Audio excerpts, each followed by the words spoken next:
प्रिय भक्तों, आज हम आपको भगवान श्री शनिदेव जी का एक ऐसा शक्तिशाली मंत्र सुनाने जा रहे हैं जिस मंत्र का आपने नित्य नियम रूप से 108 बार जाप कर लिया या सुन लिया तो आपके जीवन में सकारात्मकता का प्रभाव बढ़ेगा। आपके जीवन से सभी दुख, संकट, कष्ट दूर हो जाएंगे। आपके जीवन में जितने भी कष्ट है या आपके जीवन में शत्रुओं का प्रभाव बढ़ रहा है, आपके शत्रु आपको नुकसान पहुंचाना चाहते हैं तो उनसे भी आपको मुक्ति मिलेगी। और इस मंत्र का जाप करने से भगवान श्री शनिदेव आप पर कृपा बरसाएंगे, आपके जीवन में हमेशा अभय प्रदान करेंगे। जीवन में सुख शांति, सुख समृद्धि और धन वैभव की कभी भी कमी नहीं होगी और आपकी सभी मनोकामनाएं इस मंत्र से पूर्ण होंगी। तो चलिए भक्तों, भगवान श्री शनिदेव जी का यह शक्तिशाली मंत्र का जाप करें और सुने। ओम नीलांजन समभासम रविपुत्रं यमाग्रजं छायामार्तंड संभूतं तं नमामि शनैश्चरम्। ओम नीलांजन समभासं रविपुत्रं यमाग्रजं छायामार्तंड संभूतं तं नमामि शनैश्चरम्। ओम नीलांजन समभासं रविपुत्रं यमाग्रजं छायामार्तंड संभूतं तं नमामि शनैश्चरम्। ओम नीलांजन समभासं रविपुत्रं यमाग्रजं छायामार्तंड संभूतं तं नमामि शनैश्चरम्। ओम नीलांजन समभासं रविपुत्रं यमाग्रजं छायामार्तंड संभूतं तं नमामि शनैश्चरम्। ओम नीलांजन समभासं रविपुत्रं यमाग्रजं छायामार्तंड संभूतं तं नमामि शनैश्चरम्। ओम नीलांजन समभासं रविपुत्रं यमाग्रजं छायामार्तंड संभूतं तं नमामि शनैश्चरम्। ओम नीलांजन समभासं रविपुत्रं यमाग्रजं छायामार्तंड संभूतं तं नमामि शनैश्चरम्। ओम नीलांजन समभासं रविपुत्रं यमाग्रजं छायामार्तंड संभूतं तं नमामि शनैश्चरम्। ओम नीलांजन समभासं रविपुत्रं यमाग्रजं छायामार्तंड संभूतं तं नमामि शनैश्चरम्। ओम नीलांजन समभासं रविपुत्रं यमाग्रजं छायामार्तंड संभूतं तं नमामि शनैश्चरम्। ओम नीलांजन समभासं रविपुत्रं यमाग्रजं छायामार्तंड संभूतं तं नमामि शनैश्चरम्। ओम नीलांजन समभासं रविपुत्रं यमाग्रजं छायामार्तंड संभूतं तं नमामि शनैश्चरम्। ओम नीलांजन समभासं रविपुत्रं यमाग्रजं छायामार्तंड संभूतं तं नमामि शनैश्चरम्। ओम नीलांजन समभासं रविपुत्रं यमाग्रजं छायामार्तंड संभूतं तं नमामि शनैश्चरम्। ओम नीलांजन समभासं रविपुत्रं यमाग्रजं छायामार्तंड संभूतं तं नमामि शनैश्चरम्। ॐ नीलाञ्जनसमभासं रविपुत्रं यमाग्रजं छायामार्तण्डसम्भूतं तं नमामि शनैश्चरम्। ॐ नीलाञ्जनसमभासं रविपुत्रं यमाग्रजं छायामार्तण्डसम्भूतं तं नमामि शनैश्चरम्। ॐ नीलाञ्जनसमभासं रविपुत्रं यमाग्रजं छायामार्तण्डसम्भूतं तं नमामि शनैश्चरम्। ॐ नीलाञ्जनसमभासं रविपुत्रं यमाग्रजं छायामार्तण्डसम्भूतं तं नमामि शनैश्चरम्। ॐ नीलाञ्जनसमभासं रविपुत्रं यमाग्रजं छायामार्तण्डसम्भूतं तं नमामि शनैश्चरम्। ॐ नीलाञ्जनसमभासं रविपुत्रं यमाग्रजं छायामार्तण्डसम्भूतं तं नमामि शनैश्चरम्। ॐ नीलाञ्जनसमभासं रविपुत्रं यमाग्रजं छायामार्तण्डसम्भूतं तं नमामि शनैश्चरम्। ॐ नीलाञ्जनसमभासं रविपुत्रं यमाग्रजं छायामार्तण्डसम्भूतं तं नमामि शनैश्चरम्। ॐ नीलाञ्जनसमभासं रविपुत्रं यमाग्रजं छायामार्तण्डसम्भूतं तं नमामि शनैश्चरम्। ॐ नीलाञ्जनसमभासं रविपुत्रं यमाग्रजं छायामार्तण्डसम्भूतं तं नमामि शनैश्चरम्। ॐ नीलाञ्जनसमभासं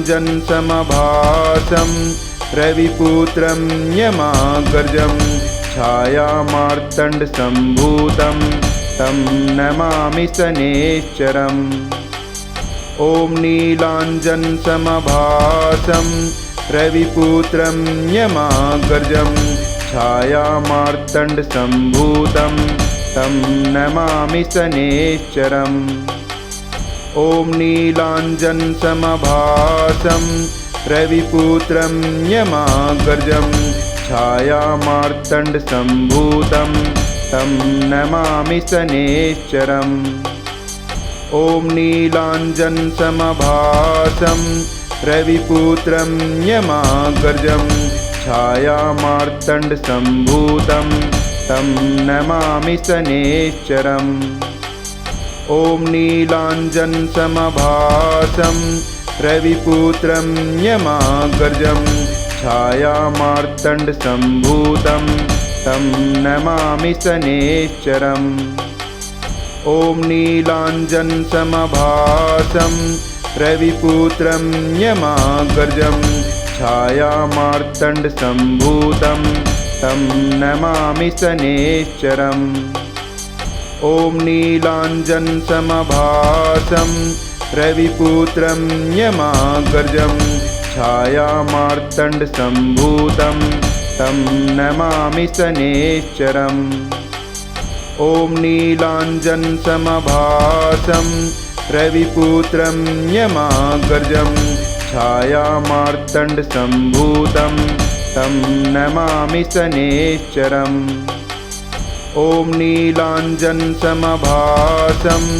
रविपुत्रं यमाग्रजं छायामार्तण्डसम्भूतं तं नमामि शनैश्चरम्। ॐ नीलाञ्जनसमभासं रविपुत्रं यमाग्रजं छायामार्तण्डसम्भूतं तं नमामि शनैश्चरम्। ॐ नीलाञ्जनसमभासं रविपुत्रं यमाग्रजं छायामार्तण्डसम्भूतं तं नमामि शनैश्चरम्। ॐ नीलाञ्जनसमभासं रविपुत्रं यमाग्रजं छायामार्तण्डसम्भूतं तं नमामि शनैश्चरम्। ॐ नीलाञ्जनसमभासं रविपुत्रं यमाग्रजं छायामार्तण्डसम्भूतं तं नमामि शनैश्चरम्। ॐ नीलाञ्जनसमभासं रविपुत्रं यमाग्रजं छायामार्तण्डसम्भूतं तं नमामि शनैश्चरम्। ॐ नीलाञ्जनसमभासं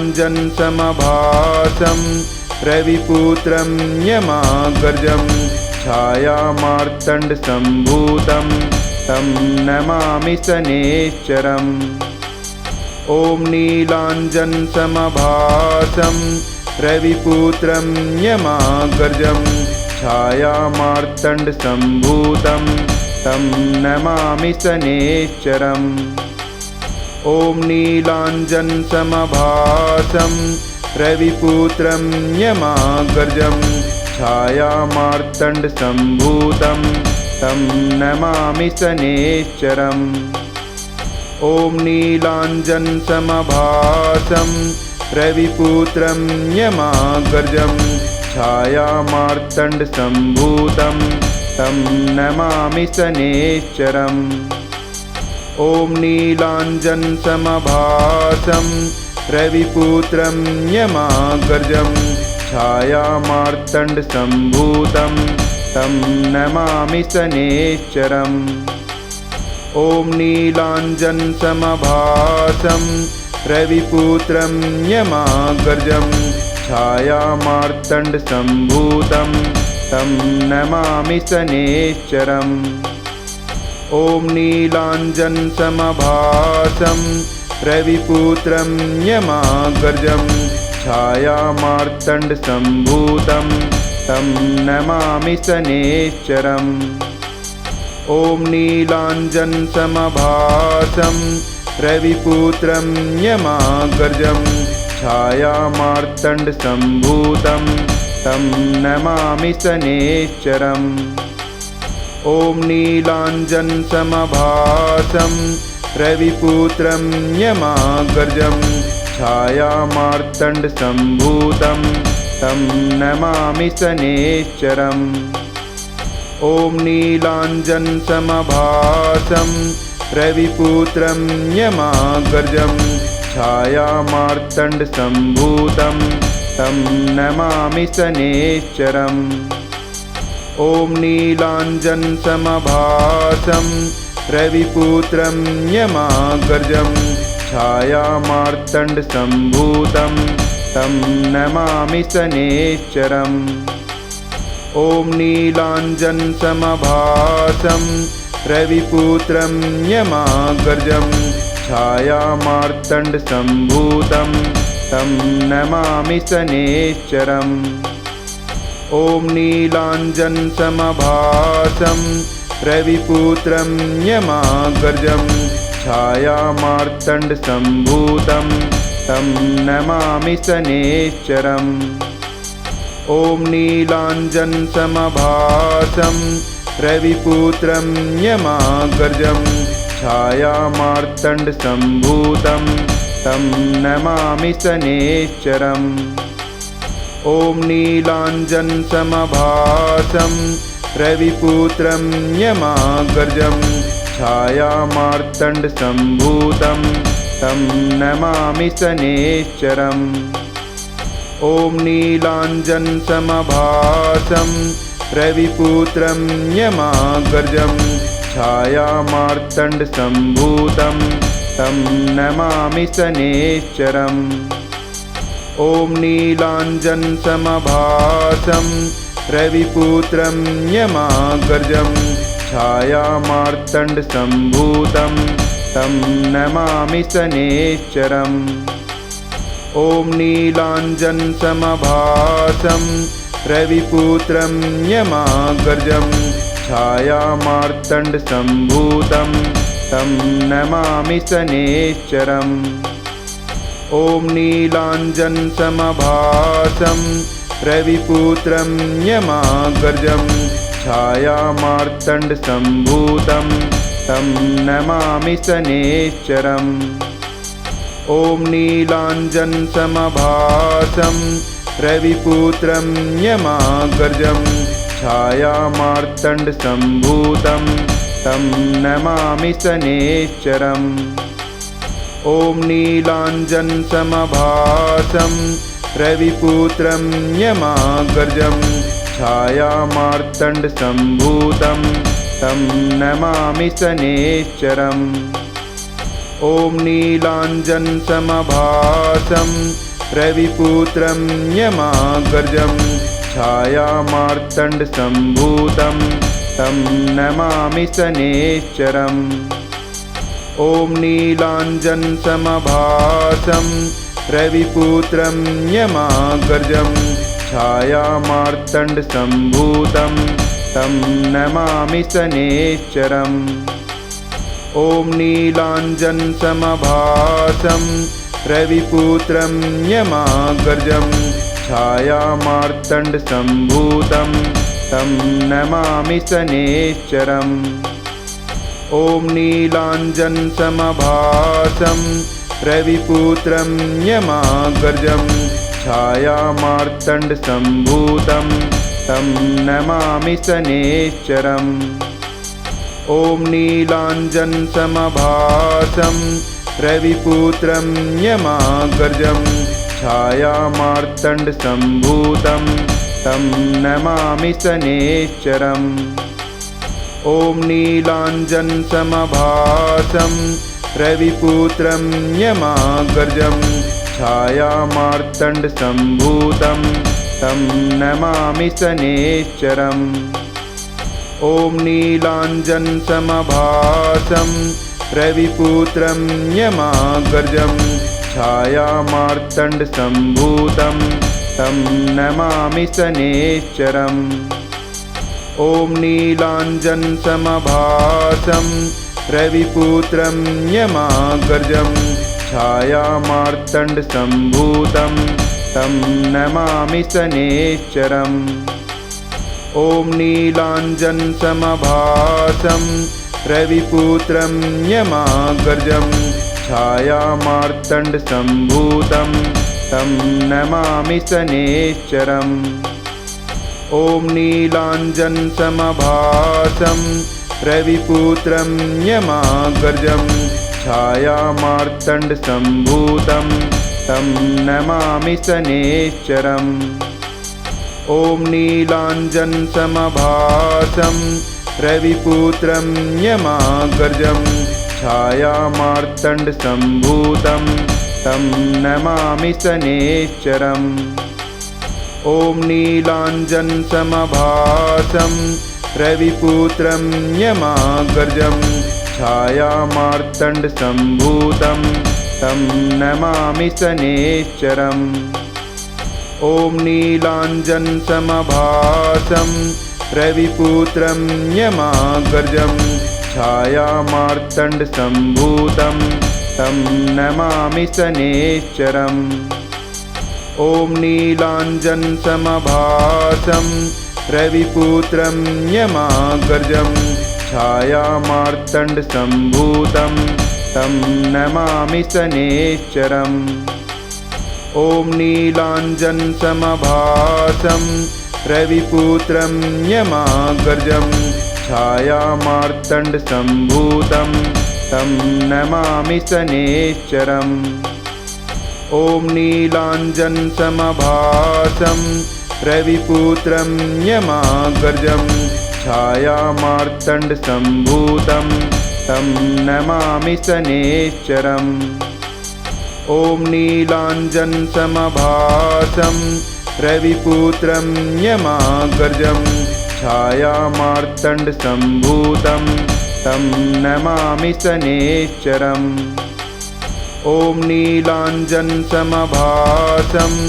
रविपुत्रं यमाग्रजं छायामार्तण्डसम्भूतं तं नमामि शनैश्चरम्। ॐ नीलाञ्जनसमभासं रविपुत्रं यमाग्रजं छायामार्तण्डसम्भूतं तं नमामि शनैश्चरम्। ॐ नीलाञ्जनसमभासं रविपुत्रं यमाग्रजं छायामार्तण्डसम्भूतं तं नमामि शनैश्चरम्। ॐ नीलाञ्जनसमभासं रविपुत्रं यमाग्रजं छायामार्तण्डसम्भूतं तं नमामि शनैश्चरम्। ॐ नीलाञ्जनसमभासं रविपुत्रं यमाग्रजं छायामार्तण्डसम्भूतं तं नमामि शनैश्चरम्। ॐ नीलाञ्जनसमभासं रविपुत्रं यमाग्रजं छायामार्तण्डसम्भूतं तं नमामि शनैश्चरम्। ॐ नीलाञ्जनसमभासं रविपुत्रं यमाग्रजं छायामार्तण्डसम्भूतं तं नमामि शनैश्चरम्। ॐ नीलाञ्जनसमभासं रविपुत्रं यमाग्रजं छायामार्तण्डसम्भूतं तं नमामि शनैश्चरम्। ॐ नीलाञ्जनसमभासं रविपुत्रं यमाग्रजं छायामार्तण्डसम्भूतं तं नमामि शनैश्चरम्। ॐ नीलाञ्जनसमभासं रविपुत्रं यमाग्रजं छायामार्तण्डसम्भूतं तं नमामि शनैश्चरम्। ॐ नीलाञ्जनसमभासं रविपुत्रं यमाग्रजं छायामार्तण्डसम्भूतं तं नमामि शनैश्चरम्। ॐ नीलाञ्जनसमभासं रविपुत्रं यमाग्रजं छायामार्तण्डसम्भूतं तं नमामि शनैश्चरम्। ॐ नीलाञ्जनसमभासं रविपुत्रं यमाग्रजं छायामार्तण्डसम्भूतं तं नमामि शनैश्चरम्। ॐ नीलाञ्जनसमभासं रविपुत्रं यमाग्रजं छायामार्तण्डसम्भूतं तं नमामि शनैश्चरम्। ॐ नीलाञ्जनसमभासं रविपुत्रं यमाग्रजं छायामार्तण्डसम्भूतं तं नमामि शनैश्चरम्। ॐ नीलाञ्जनसमभासं रविपुत्रं यमाग्रजं छायामार्तण्डसम्भूतं तं नमामि शनैश्चरम्। ॐ नीलाञ्जनसमभासं रविपुत्रं यमाग्रजं छायामार्तण्डसम्भूतं तं नमामि शनैश्चरम्। ॐ नीलाञ्जनसमभासं रविपुत्रं यमाग्रजं छायामार्तण्डसम्भूतं तं नमामि शनैश्चरम्। ॐ नीलाञ्जनसमभासं रविपुत्रं यमाग्रजं छायामार्तण्डसम्भूतं तं नमामि शनैश्चरम्। ॐ नीलाञ्जनसमभासं रविपुत्रं यमाग्रजं छायामार्तण्डसम्भूतं तं नमामि शनैश्चरम्। ॐ नीलाञ्जनसमभासं रविपुत्रं यमाग्रजं छायामार्तण्डसम्भूतं तं नमामि शनैश्चरम्। ॐ नीलाञ्जनसमभासं रविपुत्रं यमाग्रजं छायामार्तण्डसम्भूतं तं नमामि शनैश्चरम्। ॐ नीलाञ्जनसमभासं रविपुत्रं यमाग्रजं छायामार्तण्डसम्भूतं तं नमामि शनैश्चरम्। ॐ नीलाञ्जनसमभासं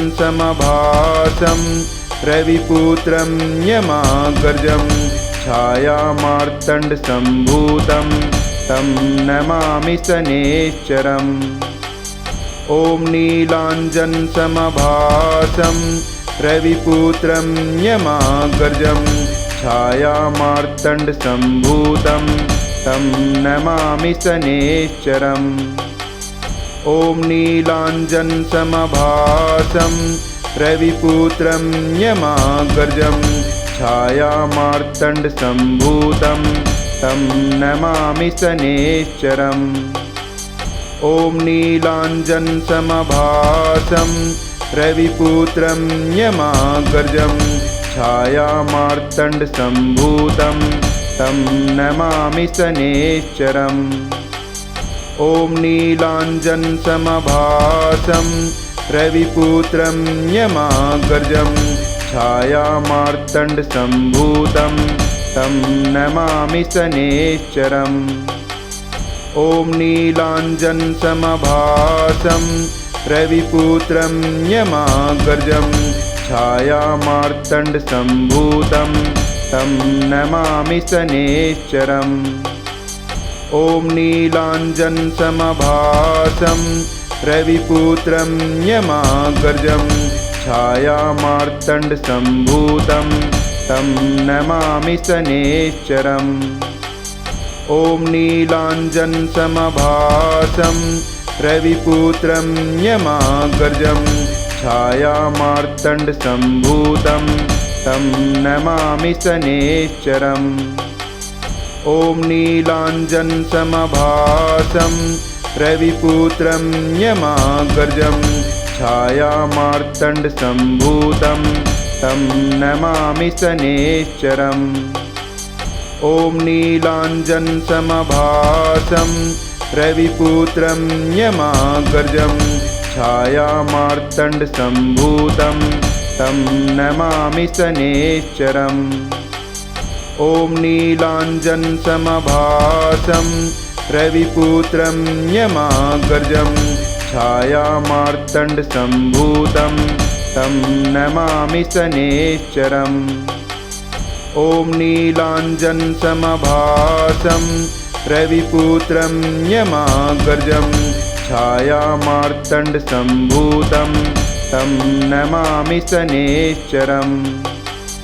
ॐ नीलाञ्जनसमभासं रविपुत्रं यमाग्रजं छायामार्तण्डसम्भूतं तं नमामि शनैश्चरम्। ॐ नीलाञ्जनसमभासं रविपुत्रं यमाग्रजं छायामार्तण्डसम्भूतं तं नमामि शनैश्चरम्। ॐ नीलाञ्जनसमभासं रविपुत्रं यमाग्रजं छायामार्तण्डसम्भूतं तं नमामि शनैश्चरम्। ॐ नीलाञ्जनसमभासं रविपुत्रं यमाग्रजं छायामार्तण्डसम्भूतं तं नमामि शनैश्चरम्। ॐ नीलाञ्जनसमभासं रविपुत्रं यमाग्रजं छायामार्तण्डसम्भूतं तं नमामि शनैश्चरम्। ॐ नीलाञ्जनसमभासं रविपुत्रं यमाग्रजं छायामार्तण्डसम्भूतं तं नमामि शनैश्चरम्। ॐ नीलाञ्जनसमभासं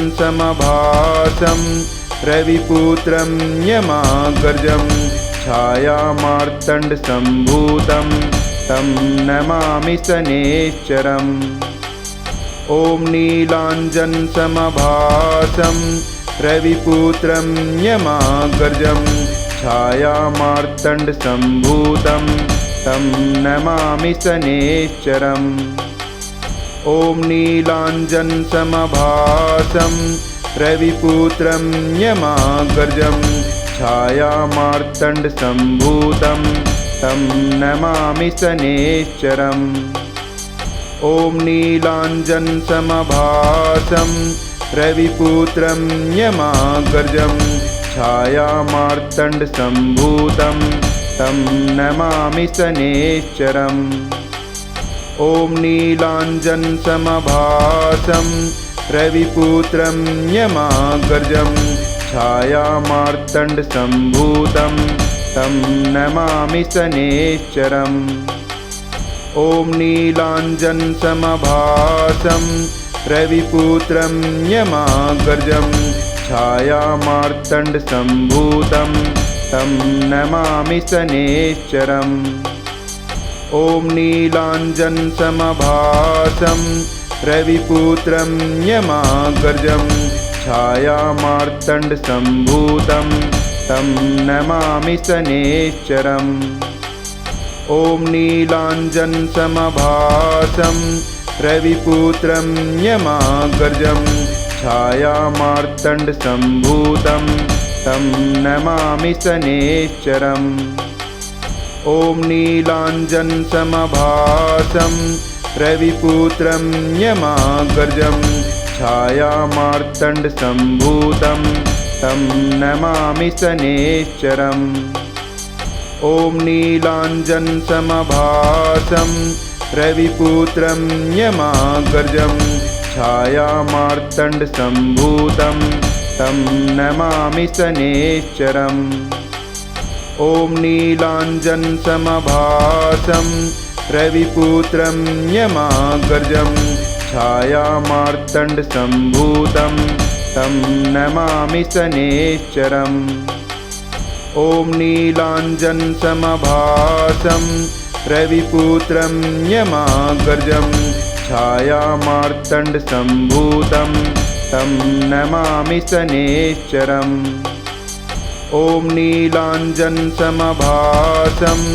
रविपुत्रं यमाग्रजं छायामार्तण्डसम्भूतं तं नमामि शनैश्चरम्। ॐ नीलाञ्जनसमभासं रविपुत्रं यमाग्रजं छायामार्तण्डसम्भूतं तं नमामि शनैश्चरम्। ॐ नीलाञ्जनसमभासं रविपुत्रं यमाग्रजं छायामार्तण्डसम्भूतं तं नमामि शनैश्चरम्। ॐ नीलाञ्जनसमभासं रविपुत्रं यमाग्रजं छायामार्तण्डसम्भूतं तं नमामि शनैश्चरम्। ॐ नीलाञ्जनसमभासं रविपुत्रं यमाग्रजं छायामार्तण्डसम्भूतं तं नमामि शनैश्चरम्। ॐ नीलाञ्जनसमभासं रविपुत्रं यमाग्रजं छायामार्तण्डसम्भूतं तं नमामि शनैश्चरम्। ॐ नीलाञ्जनसमभासं रविपुत्रं यमाग्रजं छायामार्तण्डसम्भूतं तं नमामि शनैश्चरम्। ॐ नीलाञ्जनसमभासं रविपुत्रं यमाग्रजं छायामार्तण्डसम्भूतं तं नमामि शनैश्चरम्। ॐ नीलाञ्जनसमभासं रविपुत्रं यमाग्रजं छायामार्तण्डसम्भूतं तं नमामि शनैश्चरम्।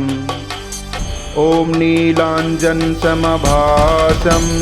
रविपुत्रं यमाग्रजं छायामार्तण्डसम्भूतं तं नमामि शनैश्चरम्। ॐ नीलाञ्जनसमभासं रविपुत्रं यमाग्रजं छायामार्तण्डसम्भूतं तं नमामि शनैश्चरम्। ॐ नीलाञ्जनसमभासं रविपुत्रं यमाग्रजं छायामार्तण्डसम्भूतं तं नमामि शनैश्चरम्। ॐ नीलाञ्जनसमभासं रविपुत्रं यमाग्रजं छायामार्तण्डसम्भूतं तं नमामि शनैश्चरम्। ॐ नीलाञ्जनसमभासं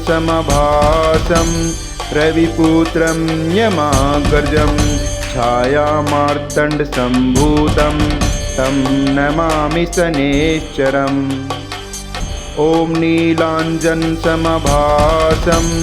रविपुत्रं यमाग्रजं छायामार्तण्डसम्भूतं तं नमामि शनैश्चरम्। ॐ नीलाञ्जनसमभासं रविपुत्रं यमाग्रजं छायामार्तण्डसम्भूतं तं नमामि शनैश्चरम्। ॐ नीलाञ्जनसमभासं रविपुत्रं यमाग्रजं छायामार्तण्डसम्भूतं तं नमामि शनैश्चरम्। ॐ नीलाञ्जनसमभासं रविपुत्रं यमाग्रजं छायामार्तण्डसम्भूतं तं नमामि शनैश्चरम्। ॐ नीलाञ्जनसमभासं रविपुत्रं यमाग्रजं छायामार्तण्डसम्भूतं तं नमामि शनैश्चरम्। ॐ नीलाञ्जनसमभासं रविपुत्रं यमाग्रजं छायामार्तण्डसम्भूतं तं नमामि शनैश्चरम्। ॐ नीलाञ्जनसमभासं रविपुत्रं यमाग्रजं छायामार्तण्डसम्भूतं तं नमामि शनैश्चरम्। ॐ नीलाञ्जनसमभासं रविपुत्रं यमाग्रजं छायामार्तण्डसम्भूतं तं नमामि शनैश्चरम्।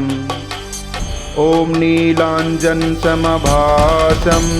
रविपुत्रं यमाग्रजं छायामार्तण्डसम्भूतं तं नमामि शनैश्चरम्। ॐ नीलाञ्जनसमभासं रविपुत्रं यमाग्रजं छायामार्तण्डसम्भूतं तं नमामि शनैश्चरम्। ॐ नीलाञ्जनसमभासं रविपुत्रं यमाग्रजं छायामार्तण्डसम्भूतं तं नमामि शनैश्चरम्। ॐ नीलाञ्जनसमभासं रविपुत्रं यमाग्रजं छायामार्तण्डसम्भूतं तं नमामि शनैश्चरम्। ॐ नीलाञ्जनसमभासं रविपुत्रं यमाग्रजं छायामार्तण्डसम्भूतं तं नमामि शनैश्चरम्। ॐ नीलाञ्जनसमभासं रविपुत्रं यमाग्रजं छायामार्तण्डसम्भूतं तं नमामि शनैश्चरम्। ॐ नीलाञ्जनसमभासं रविपुत्रं यमाग्रजं छायामार्तण्डसम्भूतं तं नमामि शनैश्चरम्। ॐ नीलाञ्जनसमभासं रविपुत्रं यमाग्रजं छायामार्तण्डसम्भूतं तं नमामि शनैश्चरम्। ॐ नीलाञ्जनसमभासं रविपुत्रं यमाग्रजं छायामार्तण्डसम्भूतं तं नमामि शनैश्चरम्। ॐ नीलाञ्जनसमभासं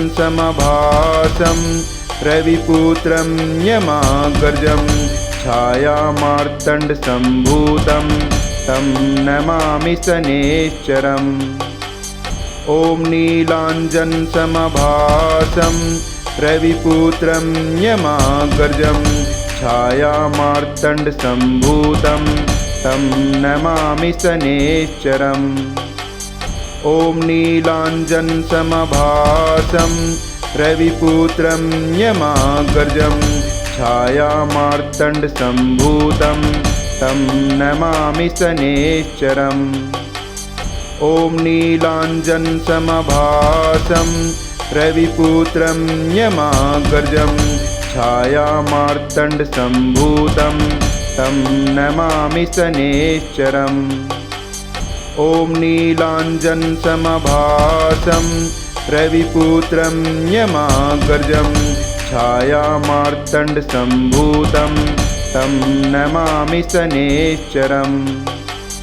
ॐ नीलाञ्जनसमभासं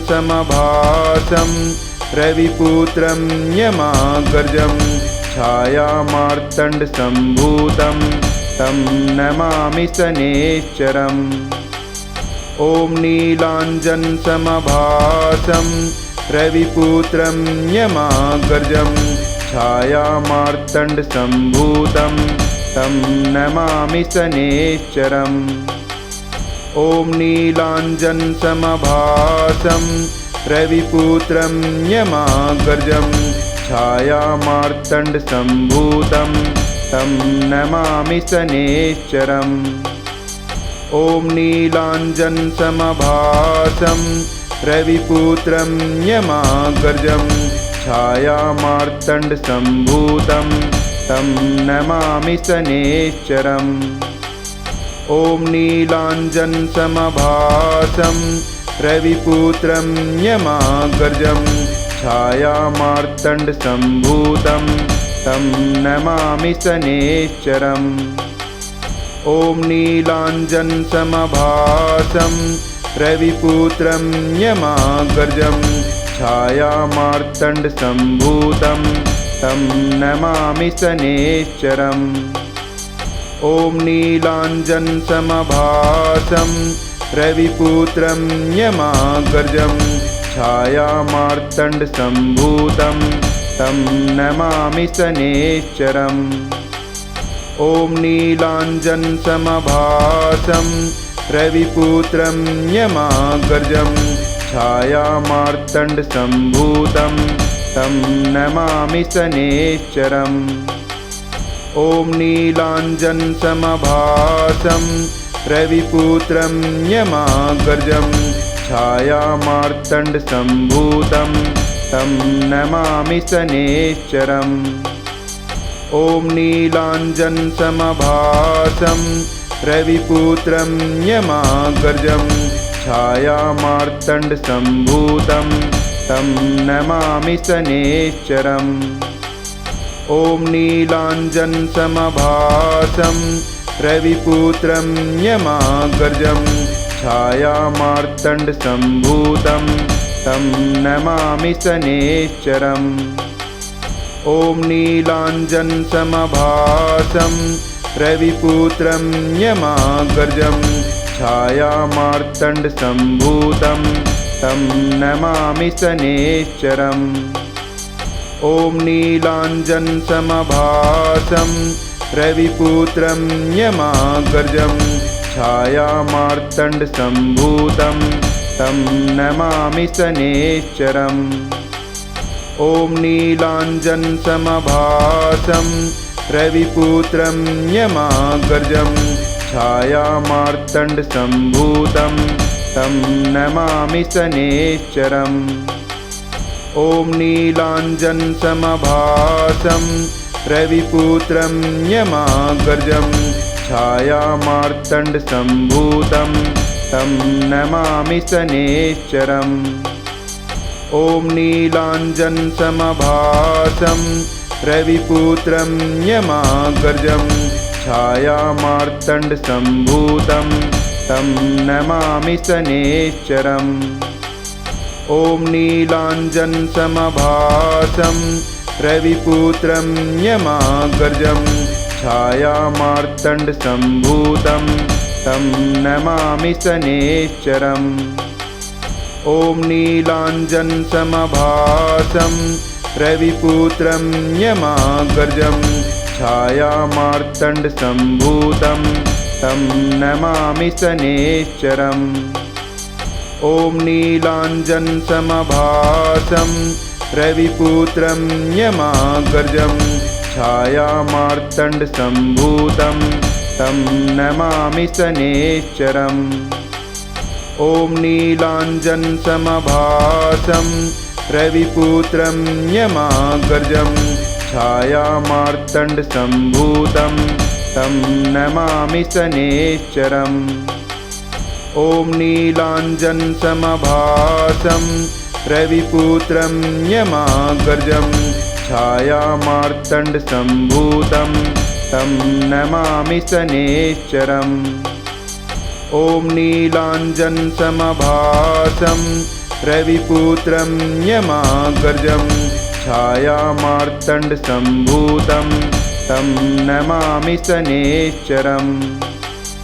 ॐ नीलाञ्जनसमभासं